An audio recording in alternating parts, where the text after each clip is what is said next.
Run out নিয়ে নাটকীয়তা, dressing রুমে গিয়ে আবারও ক্রিজে ফিরে আসেন জাকের আলী অনিক। শামীম পাটোয়ারির সঙ্গে জাকেরের দ্বন্দ্বে উত্তাপ ছড়িয়েছে বাংলাদেশ ওয়েস্ট ইন্ডিজের মধ্যকার সিরিজের তৃতীয় শেষ টি-20 ম্যাচটি। উইন্ডিজদের বিপক্ষে ব্যাট হাতে দানবীয় এক ইনিংস খেলে বাংলাদেশের ইতিহাস গড়া জয়ে বিশাল বড় ভূমিকা রেখেছেন জাকের আলী। তবে জাকেরের বিধ্বংসী এই ইনিংসকে ছাপিয়ে গেছে এই ম্যাচের আরও একটি বিষয়। বাংলাদেশের ইনিংসের 14তম ওভারের তৃতীয় ডেলিভারি করেন চেস। তার করা সেই বলে প্রথমে 1 রান নিয়ে দ্বিতীয় রান নিতে দ্রুত গতিতে ছুটে যান জাকের আলী।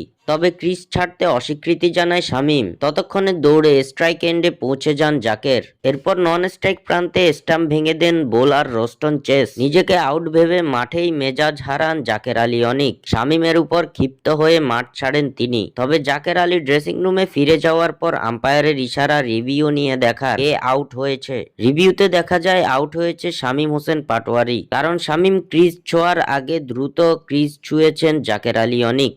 সঙ্গে সঙ্গে ড্রেসিং রুম থেকে ক্রিজে ফিরিয়ে আনা হয় জাকের আলীকে।